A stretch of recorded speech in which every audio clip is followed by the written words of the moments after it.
Hi, welcome to My Clarity After Scientology. My name is Jeff Carlson.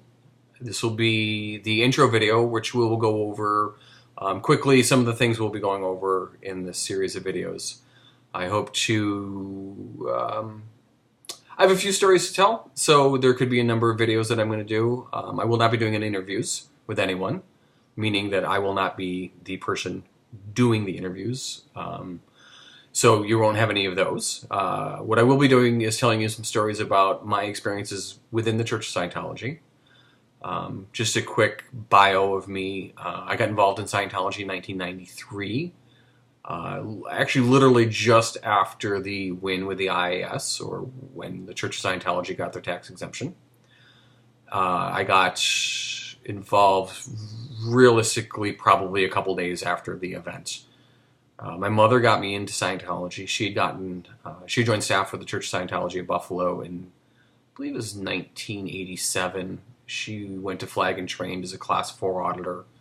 Came back to Buffalo, was an auditor for a number of years, and because either of the lack of people to take responsibility or just the lack of people, she ended up becoming the executive director of the church.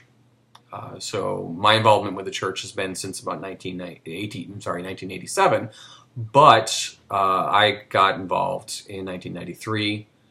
I believe I joined staff in March of 1994 and was relieved of my duties, I guess you can call it, in May of, I think it was 2006. In fact, actually, I was declared what's called Type C, or PTS Type C, and told that I had to be removed from staff the day before my contract was over. Could have waited a day.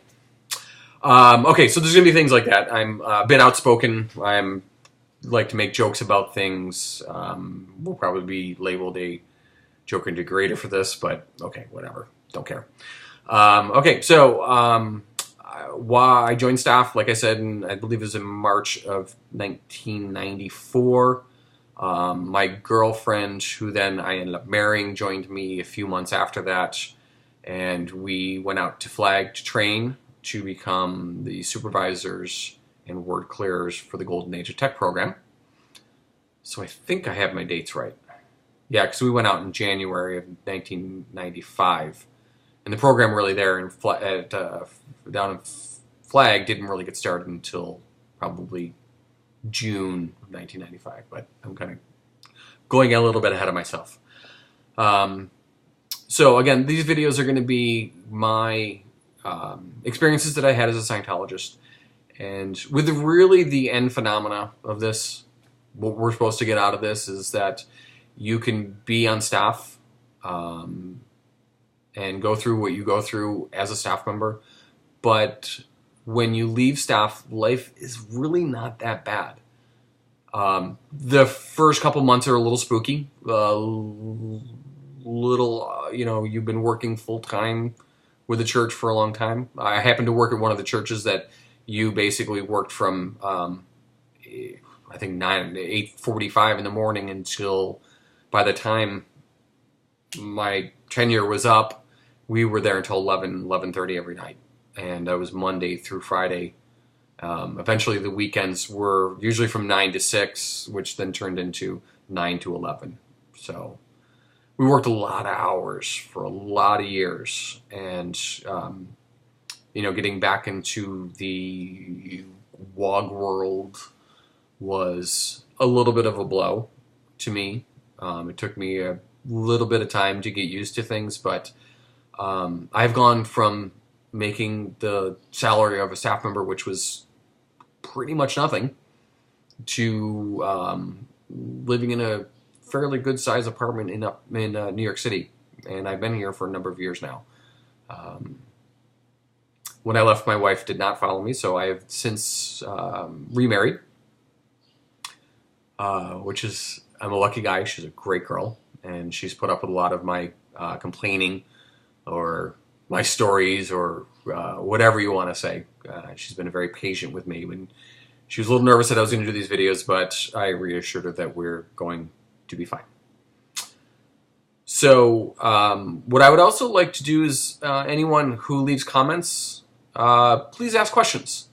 Again, I was involved with the Golden Age of Tech training. I was a course room supervisor for a number of years and then actually became the executive director at a point when we had 3 staff. And when I left as the executive director, we had 55 staff. We were one of the first ideal orgs right after San Francisco, and I think Johannesburg followed right behind that.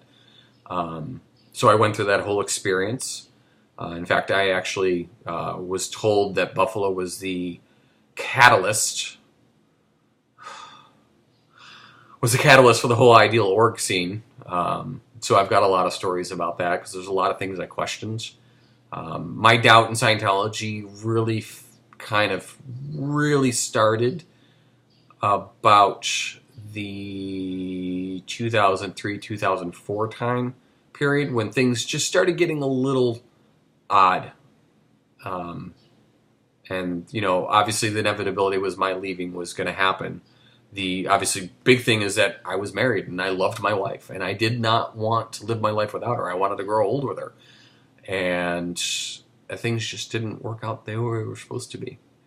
So, but there's a life out there and it can be lived and you're not the one to blame for everything that goes wrong in your life. You can get sick and not be BTS, believe me. And you can get sick and have suppression in your life, of course. But it's not the end-all, be-all of everything. You know, making it go right, you know, you have to keep that there in order to get through to a point where you can actually start functioning again as a human being. You know, I don't want to say maybe that's a little harsh to say that, but, you know, I really hope that these videos actually give you some inspiration as to what can happen. So what I'm going to do is I'm going to tell a story about what's happened to me over the years. And I'll keep it to that particular story, so we won't make these very long videos. And then I'll maybe do some comparisons to how things were then and how I'm dealing with things now in life. And again, this whole thing is supposed to be to help people and maybe make you laugh, have some good stories to tell your friends. I'm sure there are going to be a few things that I'm going to say that are not in favor of the church, which is not really my point. I'm not going to be a sympathizer with the church. I don't really have any hard feelings towards the church. My hard feelings are towards specific people and specific things that happened. As far as my beliefs in what Scientology is doing now, you know, I've been out since 2006, so the only thing I know is what people are saying on videos, so I really can't attest to anything. I can only tell you what I've seen going on. So that's it. So thank you for listening, and please excuse the minor little flares of light behind my head, and you know, me being maybe a little bit nervous, but you know, we'll do a few more of these videos and see how this goes, and take it from there. So thank you very much, and have a good night.